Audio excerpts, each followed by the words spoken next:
complex fire. It's something that it's something I'm new to. I haven't been doing this kind of work for very long, and so it's kind of fun to learn stuff. I really get off on learning new things. So, in some ways, for a programmer, this might look like it's really, really simple, and for other people, it might look like it's magic, and it's really somewhere in between. It's actually really simple when everything goes right. It just never really goes right, except for today, which I'll talk about later. The focus of what I'm talking about is this map that I made. That is basically, this is the outline of the Bastrop County complex fire, and the dots are homes that were completely destroyed, as described by Bastrop County. And what I wanted to do was show what those lists were in the days after the fire. The fire happened on Memorial Day weekend. A couple days after, everybody's evacuated. They didn't know if their homes were burned or not. And so I felt one of the most important pieces of information was, is my home safe? They started to read the first couple of lists that came out. The first list that came out was out on Facebook. Somebody, it was like a ranger was, no, it was like a DPS guy was driving through Tahitian Village and just writing notes, and they posted it on Facebook. And I'm like, well, that's not really the official list I was looking for. I can't really do anything with that. And plus, it wasn't addresses, it wasn't mappable. It was like down the street, this house and this house are saved, this one wasn't, and it was hard to deal with. But then I think the first day that stuff came out was well, actually, let me talk about first about what we're going to talk about. I want to talk about the process I used to make the map, kind of the challenges that I faced in doing it, because some of them you might be able to help me with, so I don't face the same kind of challenges again. How we could do some of these things easier, and then in the end, putting a dot on a map isn't the hardest thing in the world. What else cool can we do with this? And I have some thoughts, but I bet that other people have thoughts as well. So when they finally, I think it was on September 7th, so Wednesday, I think is when they released the first set of addresses of houses that were destroyed. And it was a PDF file, it's the one on the right there, and it was a list, it was just like that. On every page it had that notice at the top. It wasn't something that you could save as text and get a nice clean address at all. I actually went page to page and copied and pasted. For some reason, I couldn't just do select all on that to get my list of addresses. Later on, I figured out a way to get that a little bit better. But then it also came out with this map, and this was the first one, KC, Circle D and KC Estates, for my Boy Scout friend. Lost Pine Scout Ranch is right there. It was really close.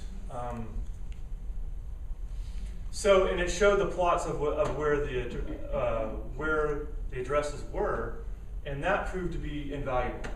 As I found out in geocoding addresses, it's not an exact science at all, and having something to go back to saved my bacon. Something to look at. Let's see. So every day they had changed a little bit. I'll go through the process, but basically the next day a new map came out with 400 addresses and 3 PDFs.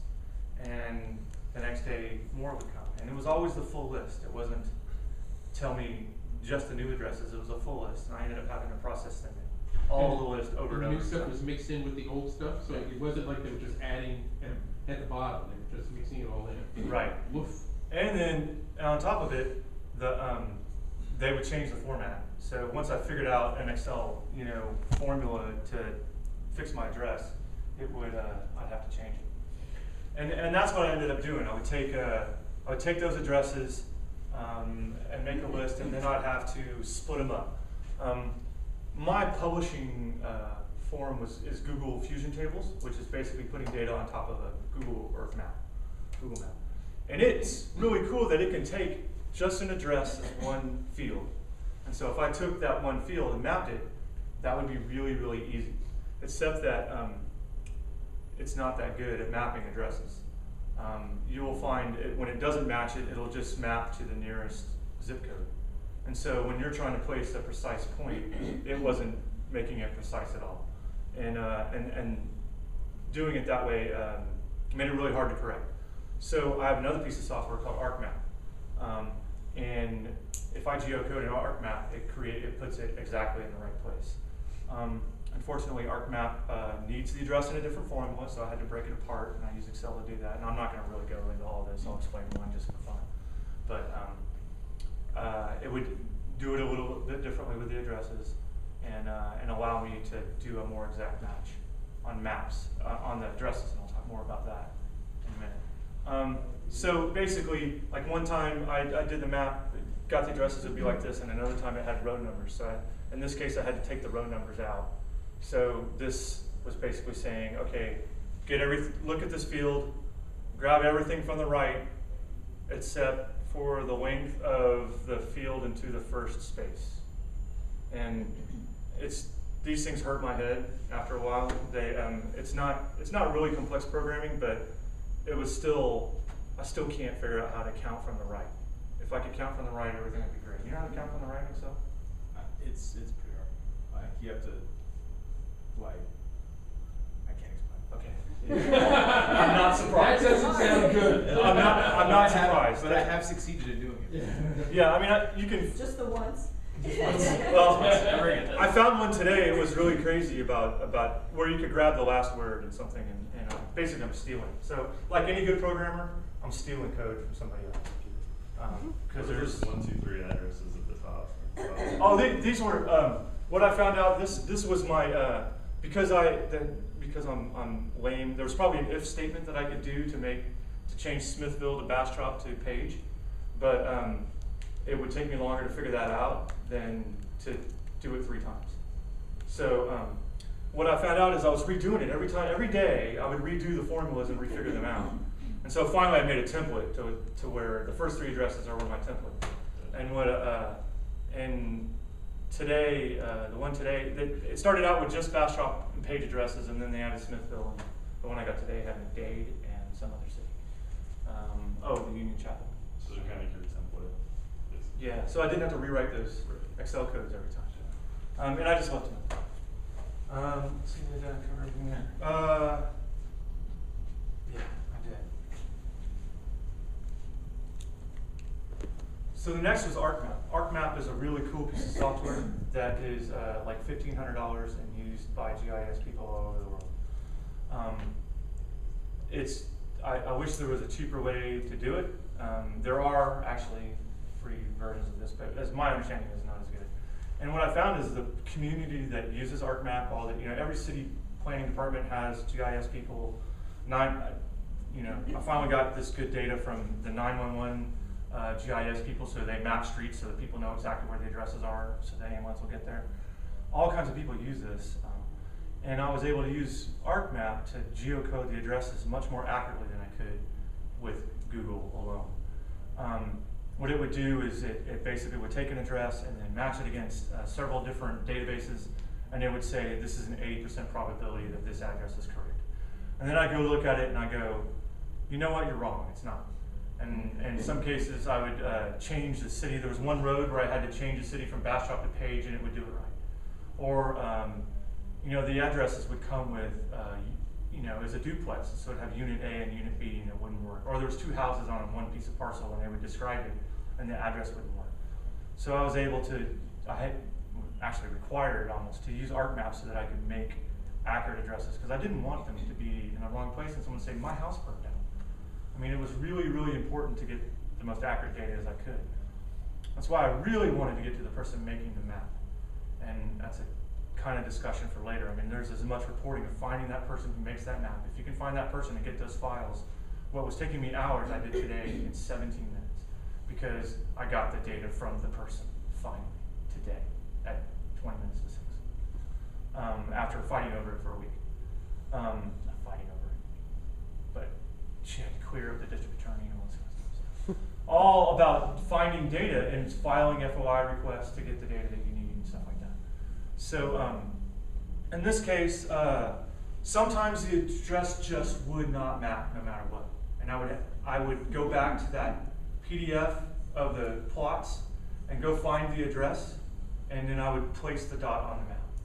And there was, after doing the same addresses, because every time I get the same addresses over and over, so I knew that no address on Pine Shadows Drive was going to map correctly, so I was going to have to place them. And so I should have brought it down, I have a stack of these maps that I would mark and highlight the addresses that I have to manually place. Or notes to myself saying, okay, if you change Bastrop the page, it will work. And so every day for about a week, or I probably had to do it on 7 different days where they release a new one. I would add addresses to it, and add more addresses to it. But what ArcMap does in the end is it creates something called a shapefile. And it's really mini files. It's about 7 files that describe all the geographic information where this dot is. And also the other information that you might have in that file. So it would have, and this is basically, look at it, it's a table, but it includes X, Y coordinates, just like your TomTom GPS. And so in other, not just points, but also shapes. And so it describes it in its language for ArcMap.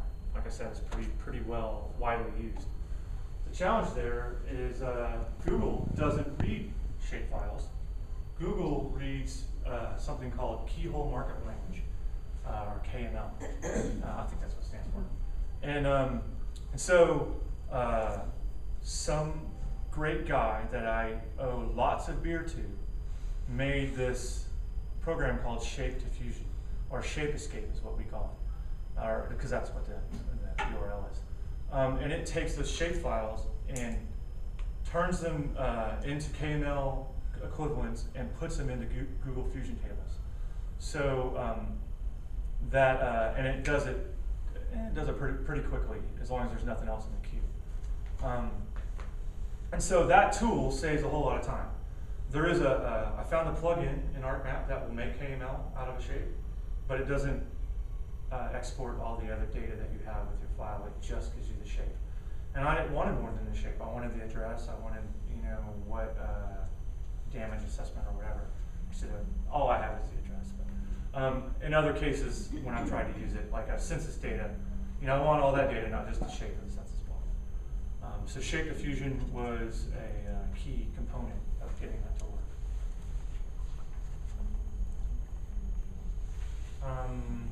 That I wouldn't be surprised if there's other ArcMap plugins that would export to KML in a better way than the one that I found. Once you get the file into Fusion tables, and I can get into it and show you these files, that's where you can make it easy to show online. It's like looking at Google Maps with your data sitting on top of it. It comes in as a table, just like an Excel spreadsheet. This first column happens to be all the descriptions of where this element is. And then the rest is just columns that had addresses or whatever your table happens to have. It takes that geometry, or whatever you say is the location data, and when you choose to look at this as a map, it'll show it to you as a map. And then it allows you to color the dots based on data in it. So if you could say if the dot, for instance, if I had houses that were damaged and not damaged, I could say show the damaged houses in red and show the destroyed houses in green or whatever. Same thing with shapes. And then when you click on it, you can show information about it. And that's just, it's almost like a HTML. It is HTML, just with their own little markup. And so you do that by using the configure info window. It tells you what the pop-up is, and you can pick which fields you want to pull out of your table and display. And in my case, I had lots of data, but the only thing I really wanted to show was the address. And then a huge ass disclaimer that said, this came from Bastrop, not from me. Yeah. And the styles is what you choose to show, different colors. And in other cases, I've taken I'll show you one of Ryan's maps that has colors and shows you different things about it, so that you can change the color based on the data within it. It's pretty cool. So this ends up being really easy to change what the little display says. My next challenge was Google Fusion Tables is really cool. When I was doing census data, I would have a shape file of a county, and then I would have information about that county. And there was a code that matched in both. In database language, it's actually I can't remember the names, but anyway. What, the FIPS code? Yeah, the FIPS code. Yeah. It's just it's a piece of data that we could join the two on, so that you could do that. Well, and in this case, I had this shape of the fire that I'd gotten from the Texas Forest Service, but it didn't have any data to relate to the dots. So I had to find a way to map them on the same map.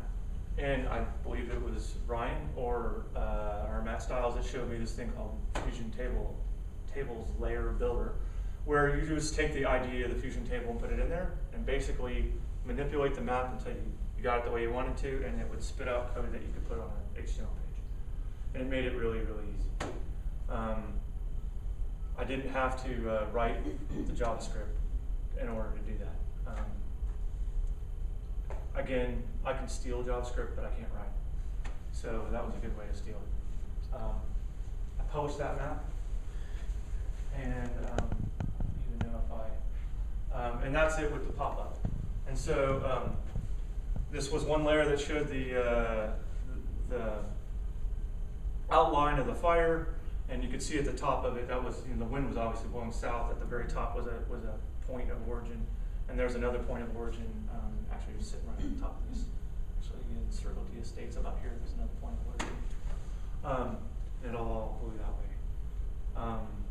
This is Tahitian Village, Circle D Estates up there. This is all the stuff, Alum Creek, like where the Christmas tree farm and stuff is. Bastrop State Park was all burned away, almost the whole project. I didn't have any dots for the Union Chapel fire, which is sitting over here, but I have them now. And so that page, I published that HTML that the table builder gave me, and then put it on one of our pages, and I was able to show them out. And like I said, the hardest part was making the addresses in such a way that I could code them in ArcMap. That was the challenge that I had to do over and over and over, because that was the challenge. This is what the map looked like when I just put it in Google Fusion Tables without doing it in ArcMap. That shape of the fire is all in here. These are addresses that didn't work for some reason, or in this case, it just put it somewhere else. This was just that's the zip code for Bastrop County. This house is actually here because it's on East 71 instead of West 71. Different things like that. It just changes the. And there's no way to correct it that I'm aware of, how to just pick up the dot and move it somewhere else. I guess I could go into the table and keep trying different addresses, but it was a hard way to do that. My other challenge is getting, as I explained earlier, getting a full list each day. I at least learned the bad addresses so I knew which ones I was going to have to hit again. I was hoping there would be people who were more programmer-like that could tell me what a good tool would be to give me a list here, give me a list here, and show me the differences. I know I've done it before. There's good tools to do it, but I don't remember what they are, and I'm sure that some programmer can go, oh yeah, it's really easy. And then maybe I could have looked at just the new ones and coded them and merged them or something, so I wouldn't have to do the same work over and over and over. The addresses that didn't map at all, if I didn't have the printout maps, I wouldn't know where they were really supposed to go. So I'm curious how other people would deal with that. There's a lot of official base maps and stuff that can help you figure that out. I found out that Bastrop has their own, the 911 people make their own street maps to make sure that all these parcels make sense. They give those files to CapCog, Council of Area Governments, and they have all those files available for everybody else to use. So I know where. Is that a uniform methodology that 911 uses? I would. Certainly the GIS stuff is uniform in a way that I'm sure they have some sort of standardization that they use. Somehow. Short answer is I don't know, but. Pretty scary if everybody does. Well, different 911s do different things. I imagine they come from the same base maps. They're just going to know, as far as like how much of a parcel is owned by X or whatever, you know, so that if you give an address, you know exactly where it is or what part of it. When I did these addresses, you know, the maps that it would map the dot on the street, or maybe on the right-hand side of the street. But the parcel could be really, really big. Right. It's just an address. Right.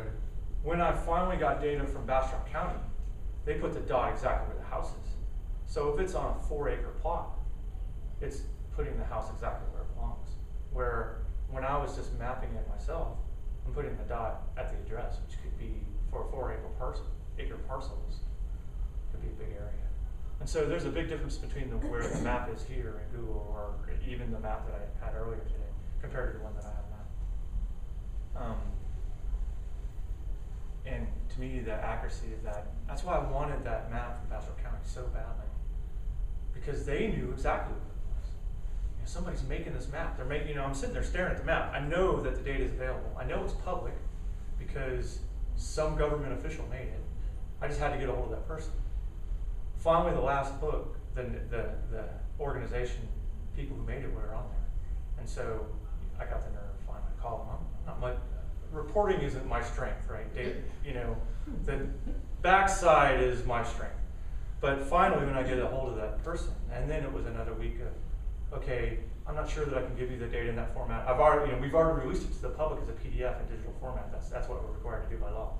And I had to explain, well, no, you can give me a much more accurate representation of where these houses really are, so that the public can know exactly where, you know, which they are, and we can study later on, you know, things like insurance claims or relief efforts or different things like that. I mean, that data, we're going to end up using that data for years to come, so that we can compare what has happened to this community over the next 10 years. You know, how is it going to be different? You know, how is that land going to be appraised differently? There's a whole lot of questions that come out of this fire that having accurate GIS data is really going to help us analyze it. The property tax base of Bastrop changes dramatically because the values of all these houses, I mean, the structures are gone, right? They base their tax base on the value of the land and the value of your house. The house is gone. So their tax base for the whole county has been decimated. And even the value of the land is going to change because its value, you know, having the rest of it being a wasteland around it is going to lower its value as a land. So how do we analyze that going forward? You know, the tax assessor wants to know the same thing. I mean, I called the tax assessor like the Wednesday after the fire, and I said, we want all the records from the fires that were affected. He goes, yeah, so do I. You know, I'm trying to find the same answer. You know, the insurance industry certainly is. Yeah, they have to know those same kind of things, and so Bastrop is talking about reassessing all that land this year to give a different tax bill to those people who were affected, so they're not having to pay a higher tax bill on land that their lives are destroyed, and to get a tax bill that doesn't reflect what their value is right now. You know, that's an important story to tell, and how knowing what areas you're talking about have a lot to do that. So we can sit there and look at that going forward, or see, you know, FEMA results of who has asked for disaster relief from FEMA. Were they successful in getting their money?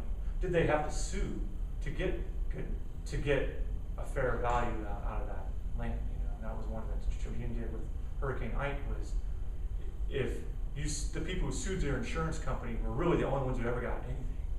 That might be oversimplifying it, but that was, basically, to get a decent value, you had to sue your insurance company to get what it was worth. So this is going to be a nit. This is, I hadn't really thought all this through. I mean, this is going to be a real niche in terms of for FEMA and for insurance industries and for the tax people and everything like that. This is, come on guys, we can make money here.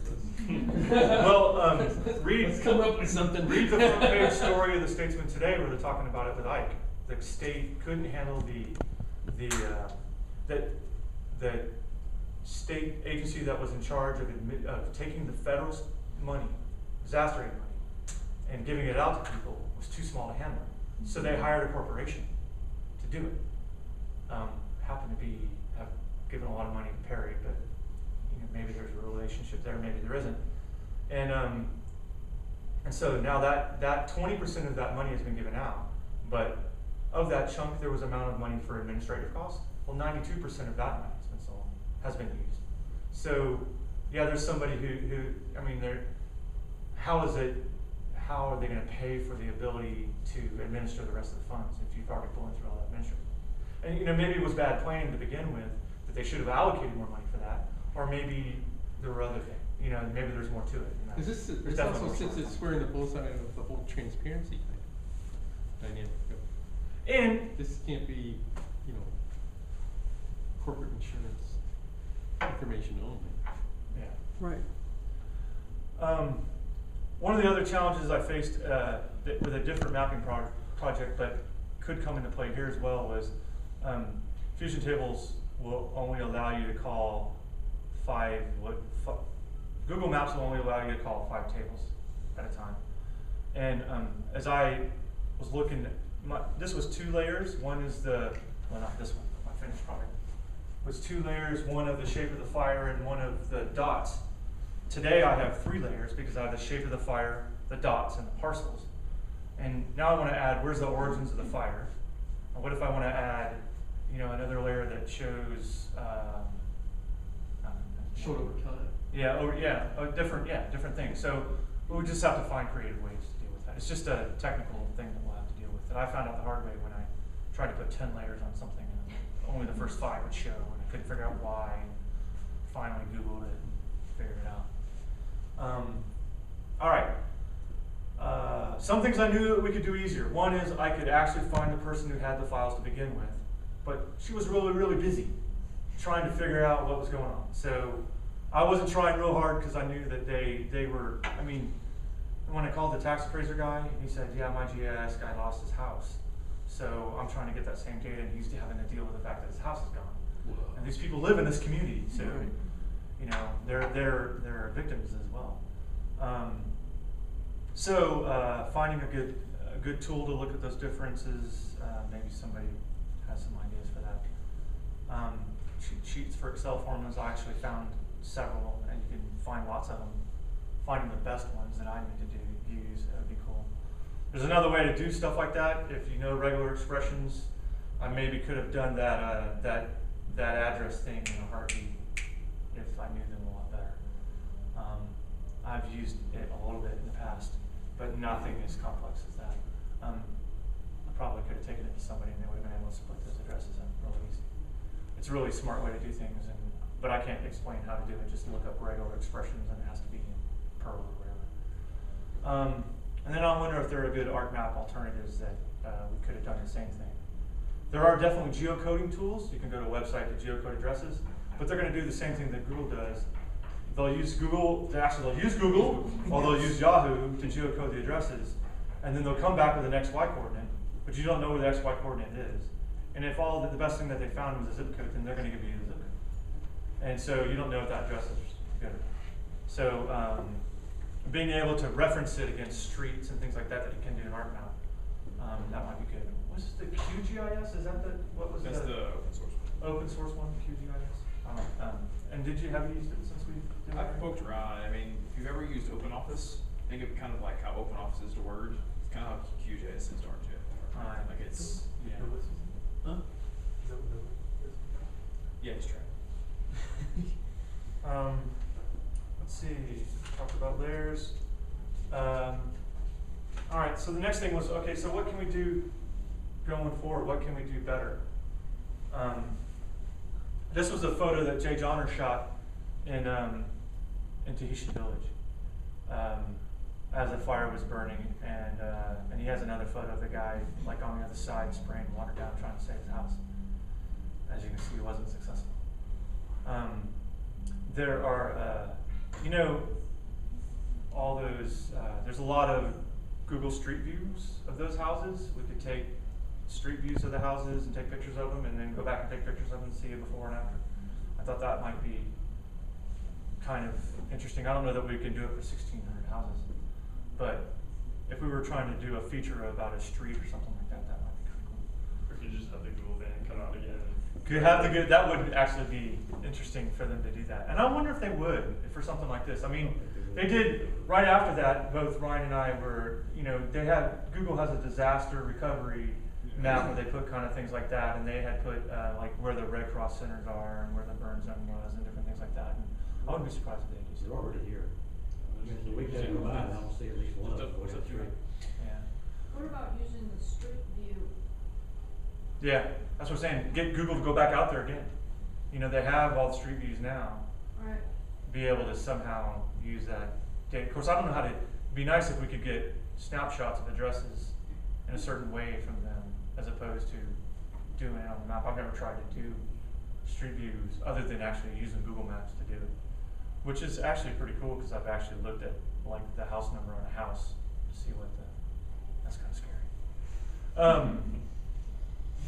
So when we get down to insurance claims and relief data, FEMA relief and stuff like that, we can use this same mapping data to analyze it. How are these communities going to change? Who's going to rebuild? Who's not? Is the developer going to come in and redo Tahitian Village or Circle D Estates? Circle D Estates is not a Tahitian Village is kind of a planned. I don't know if it's called a planned community, but it's much more planned than Circle D was. Circle D is just kind of grew, and it'd be, I could see, and there's going to be some people who are going to live, who are going to come back, but some people move there because there's a beautiful piney woods, and the woods are now burned down. We don't know if they're going to rebuild again, and maybe a developer will come in and change it. That tax base may change from residential to commercial. All kinds of different things could happen. One of the stories we did do was look at how the community that was affected by the fire, is a pretty good area. It was enough to where we could look at just those people using the 2010 census data that was released this year and see how they compare to the rest of the county. And so we were able to take that fire outline and lay it on top of the census box, which is the lowest level that you can get to. And then look at just that community and find out how that community differs. And it did a little, it's not a major difference, but it did a little. Down to the block level right now for 2010, pretty much what we have is demographic information of race and ethnicity, and also housing, like occupied, unoccupied housing, that kind of stuff. That's what we have right now at the block level. I think more will be released, like they just released poverty stuff in the last couple of weeks. So you could start looking at that. That might have been 1 year. That was 1 year data. And so we can look at how that, to me, one way to look at it was that we started to look at it as what does this look like now compared to 10 years ago, but I don't think that's the story. It was how is it compared to everybody else, but the real story is how is that going to look 10 years from now? That's just going to change the community forever. Has there been any initial discussion, that statement of like, okay, what kind of resource would we have to put To study this area. does this sort of go on a follow-up list? Yeah, I mean, as we are all the time. I mean, there will be stories this weekend on family. I mean, you can look at it from a human level, families rebuilding and relief efforts, how do relief efforts go? But I think we have to look long-term about, like we're talking about the aid, how is that dispersed and that kind of thing. That's definitely on the statesman radar. Yeah, There's a lot of award opportunity here for ongoing coverage. Yeah. How this unfolds. I mean, you're raising some really excellent. And I thought one of the interesting stories that we did was we went out to San Diego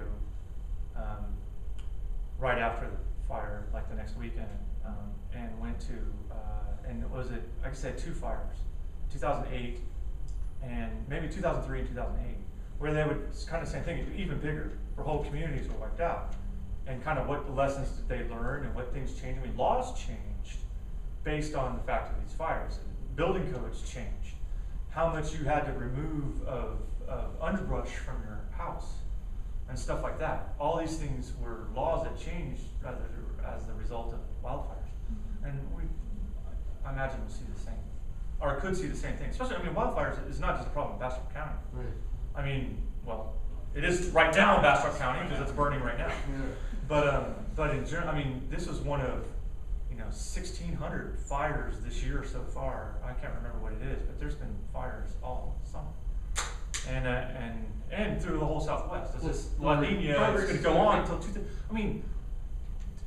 the drought is supposed to last until 2020. Are you ready for 9 more summers of this? And yeah. Well, Congress is gonna fix it, they're not gonna fund it, so. Yeah, right. They're I not have- gonna fund it, so it'll sell stuff, Yeah, I have links to all this, and I'll share the slides, and I'll share the links are already on Delicious, and I'll tweet them out and put them on the map. What I did want to show is a little bit about how it actually works in fusion tables, just so you can see how easy it is to change that kind of stuff. And some other, actually let's look at a couple other examples of what you can do. This is the Texas Tribune looking when the census information first came out. They wanted to see, it was the demographic information. This was from redistricting file, is that right? Yeah, this was like when Texas, when they first released. First released 2010 data, so that you could redraw lines. And so they were used fusion tables for this and a lot of other JavaScript magic. So that, and this is what I was talking about, you can color the counties based on a stat within it. So this is the change of, in this case. From 2000 to 2010. Oh, this is population change, which Yes. ones grew the most. And so here we can see that Williamson County was one of the higher, higher ones, or lower ones, more than 20%, 2,000 population. Anyway, so different ways to look at data using fusion tables, and this is just calling different fusion tables. Just calling different fusion tables. This is awesome stuff, calling fusion tables. Really, really, really cool. But it doesn't stop there, of course. But wait, there's more. Some of these I haven't even looked at, so what I like about this one is it inside of the little dot, even though it takes a little while to draw, maybe. Hello. It had a graph inside of it. I thought that was really cool to have the graph inside of it. I'm not sure. I haven't looked at it to see how they did it, but It's just the Google Charts image. Google Charts is inside it. They put the Google Charts API inside of the pop-up. Yeah, and you just put those little curly braces, the thing that signify with the tables, and it'll push those numbers into it. So they use them together. Oh, that's cool. I think it's cool. Vermont flooding. Okay. Hurricane Irene. There you go. More disaster. Using a table. I've done this. I thought that was kind of a neat way to show it so that you can actually see it a little better than just a list. I've done that before too. They could go in and change the names of their labels. That would be my suggestion to them. I don't know. There's all kinds of examples of different things that you can do, and I'll let you explore it instead of me just sitting there poking around. But lots of things that you can do, and not just maps. Fusion tables will let you chart stuff in different ways too, and we'll look at it so that you can see. Let's see. Let's go. Oh, I need to refresh this because it actually did work. So these are the parcels.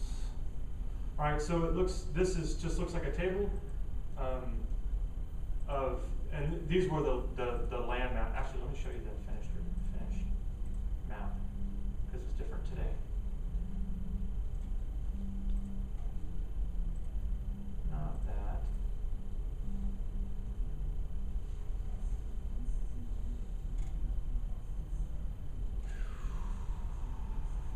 Okay, maybe I can't.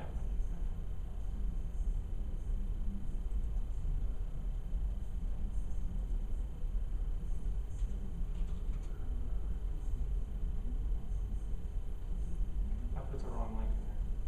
We'll find it in a minute. So looking at these parcels, if I wanted to, hey, I didn't want that. If I want to look at it at a map, it's taken that structure and these are the polygons. When I click on the polygons, it has something inside of it. To configure that, I was saying you could change what's in there. We'll have all these things to choose from. I could show the county and all these different things. So if I wanted to show what county this was in, I could say, okay, find the county, it's going to put it in there. I save it. Now when I click on it, it shows the county in there. And so you can take whatever data is in your table and spit it back out there.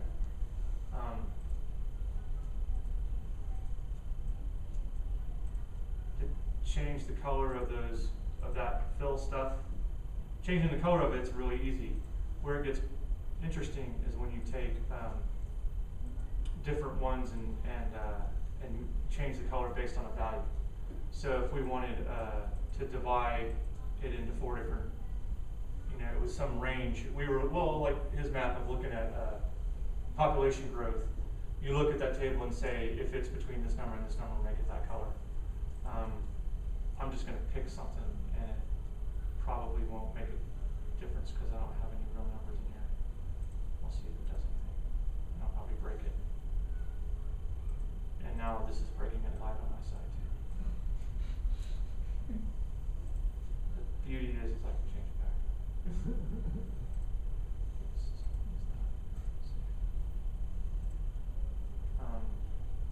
So it's two different things that you can change, and it's pretty easy to add whatever you want to in here. It takes basic HTML as well. So if I wanted that county to be in a tag, I could. And now when I click on it, it'll say restaurant letters. Pull anything from the table. I'll get rid of that. Just break it for everybody. Now I really want to show you the map. So I have three pieces in here, the parcels. You kind of see the outlines. So all these outlines are ones that had damage.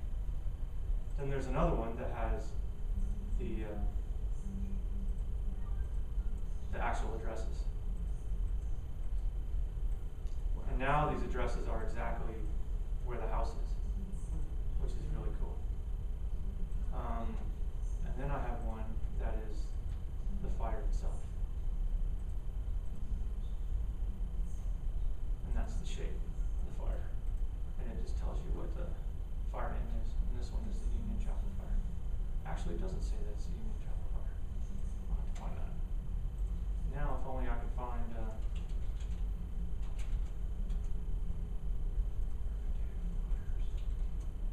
please work. Go Fires. Oh, I didn't spell it. This is where you're supposed to do everything in advance of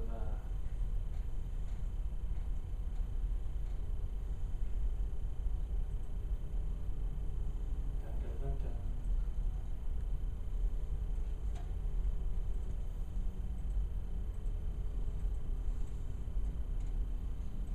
So now you can see that there was actually 2 houses on this parcel and where each one was. That's unit A, that's the other unit. So the blocks that aren't colored, Did not have structures that were not, So- the only ones colored are ones that were that had structures that were burned. but there were structures where there isn't color? Yeah, yes.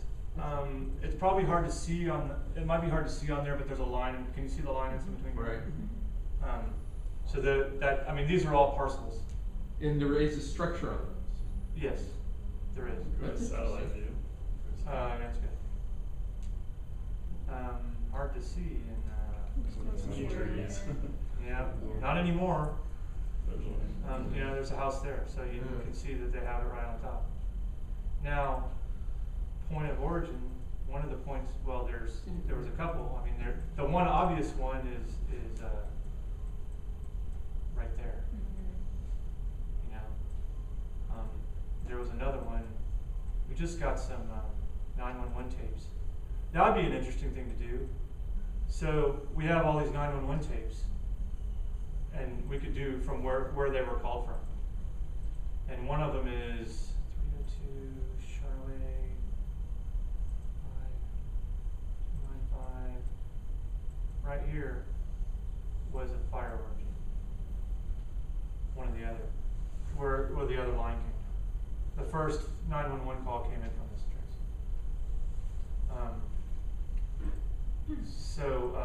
That would be, that would be another thing you could add to that map. So you could pop it up and say, listen, if there was like pictures before and after a 911 call, could all be in the same table because they're just hyperlinks. So that I wouldn't have to add another layer. What things am I not thinking about that we could put on this map? Is there any way to drive it like over time if you did have different times when those calls came in? Yeah. So we have the times of the calls, and that would be, I don't know how you would visually show. I guess you could say like could color code it by minute or something, but Yeah. So But there's no way they can you could click on it to see it. But I agree. I mean, just to see how that would be kind of.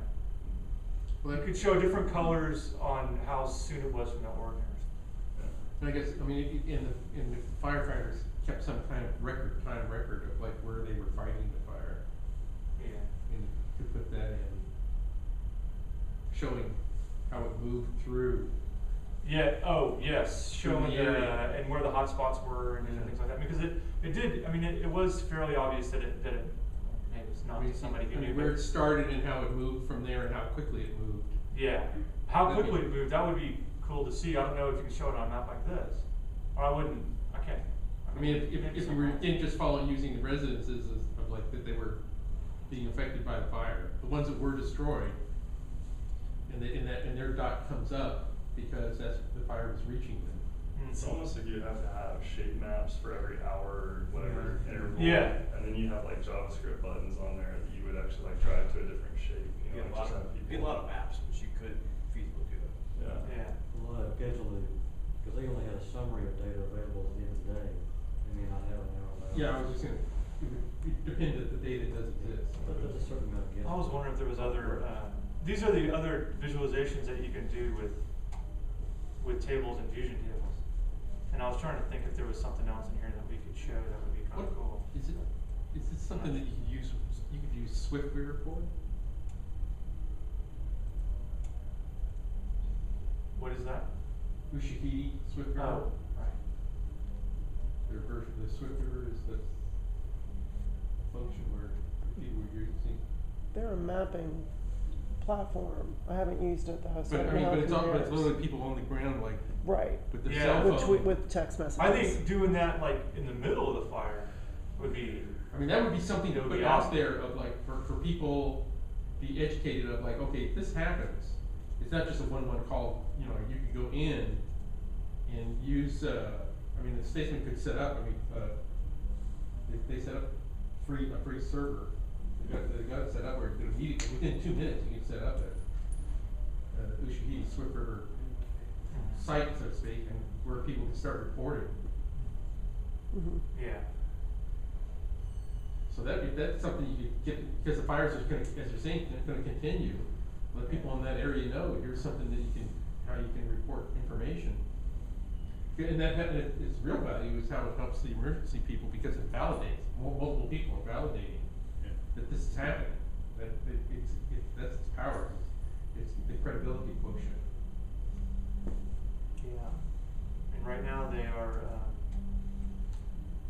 let's see, there's 95. I mean, the city is using the Swift River for bicycle. The city is. Having asking bicyclists to just say, okay, I'm using this, but, you know, Mm-hmm. instead of like, I don't think I have anything kind of go on or worse. else to show out of that. Plotting. Yeah, I don't know what else to show you. Well, okay, so I think we can add this to the South by Southwest conference. You know, Mhm. there's a this is a niche to get the FEMA and the government and the insurance industry. And I mean, this is a conference within the conference, that way. Well, I mean, their use of GIS is extensive. Because they have to, I mean, floodplains and different, all that stuff, all that information is there. I mean, it's amazing how much GIS information is used in government. But what's really amazing is how friendly the people who do it are. Oh, yeah. I mean, looking at, you know, Was it somebody, community? like, I was working with somebody at the fire department, Austin Fire Department, and they're just like, oh yeah, I have a problem with, you know, data that's not there. So I have a problem, oh, give me a call, I'll help you, you know, we'll figure that out. It's a community. It is, you know, and you know, when Ryan and I were doing a course in Columbia, Missouri at the investigative reporters and editors, and, you know, we're helping each other to go along. You know, a guy from Laredo is trying to map crime data who's having trouble, so he's calling, hey, you know what, you know why this isn't working? And we talk about ways to tackle it, other things like that. You know, this was going on, there were other maps too, and the trick, one thing to not forget is it takes journalists too. You still gotta ask questions, it's not just numbers. You still gotta go, you know, you gotta pick up the phone and find out who's making the maps. Or drive down to Bastrop and find, you know, instead of sitting in my sweet little chair on here at Austin waiting for it to come to me, I need to go find it. Go talk to people, cultivate relationships with people who make maps so the next time there's a disaster, you know who to go to.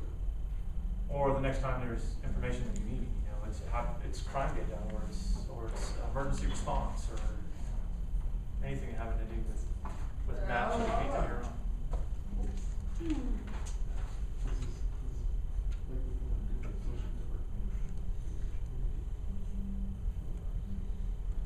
Any other questions, comments, criticisms?